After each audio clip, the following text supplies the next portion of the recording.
What's going on, guys, in the works? And we're going to be talking a little bit about the patch notes. So DICE finally sat down and gave us the patch notes, and they have confirmed a lot of the things we were speculating on.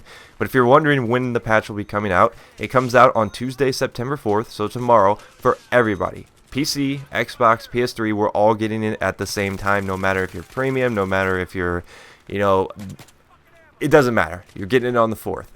And that's pretty exciting. It's nice to get something at the same time for once, considering that they tend to stagger a lot of releases. I remember with the last patch, you Xbox guys had to wait forever to get it, and that's just not really that fair, at least in my opinion. So, a lot of changes in this patch. They did confirm that the UMP45 and the 1911 buffs that I talked about earlier in the week are indeed going to be coming. So that's nice to see. The UMP will be a little bit better up close.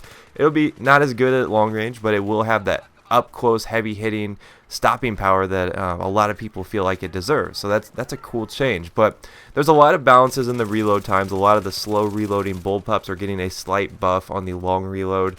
I know that the P90 is getting a long reload increase, which means it's actually a nerf. It's going to take a lot longer to reload the P90 while empty. At first I thought about that and I was like, yeah, that sounds horrible. I love the P90. But then you think about it, it does have the most ammo out of all the PDWs. Well, the PP19, but who uses that?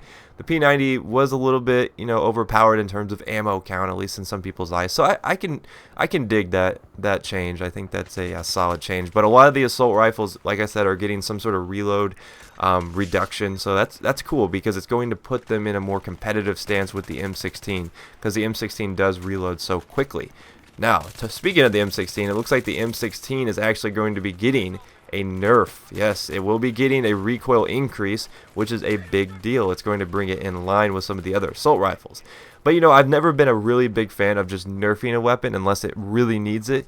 I think that kind of ruins the game. Instead, I'm more in favor of buffing in order to give people more variety. And they've done a really good job with that because I was reading through these notes and there was one assault rifle buff that really stood out to me, and that was with the M416.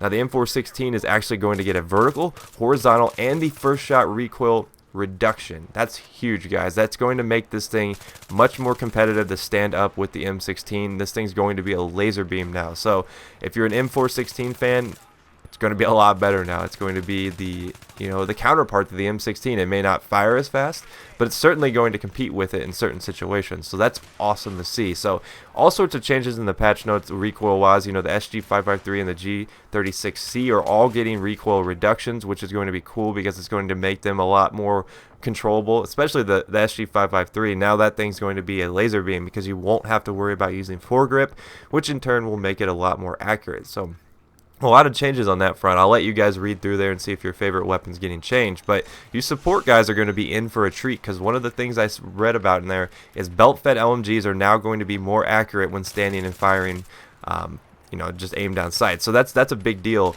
It's not every LMG. It's only a handful of them. The 240 Bravo, the Type 88, 249, PKP, and the LSAT are all getting that little buff right there. So that's cool. So if you were an aggressive support player before the patch, it'll be back in tune with the way it should have been, at least in my eyes. So the Magnum, the Rex, they're also getting a little bit of a tweak, so they're going to be more in line with each other, so it's not such a huge gap, because you don't see a lot of people use the Rex. I feel like the Rex is kind of unloved in Battlefield 3, but a lot of just random weapon tweaks here and there. But the one thing I wanted to talk about is the ACR. You guys always laugh at me saying the ACR is awesome. Well, the ACR is going to be getting a suppressor bonus, aimfire bonus when you're using the suppressor. So it's going to be much more accurate when using the suppressor, and that's awesome. So if you guys live by the In The Works code and you use the ACR suppressed, think about how good it was before the patch. Now it's going to be a heck of a lot better. So I'm super excited for that. They're also changing the ammo type on the ACR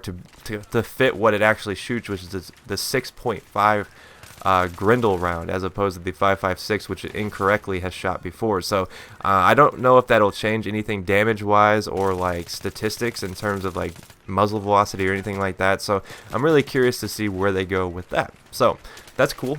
But the one negative thing, and there's always got to be that one glaring issue in patches, is when DICE tries to do too much.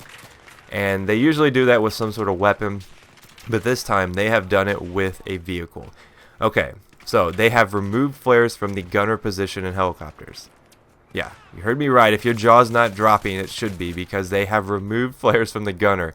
So that's a completely, that's game changing. I mean, that's huge. If you're an attack helicopter guy, now your gunner can't have flares. And that was one of the fun things about it, was the teamwork aspect of flying a helicopter. It wasn't that hard to shoot down an attack helicopter. I mean, I could do it with one squad. We could shoot down an attack helicopter, no problem.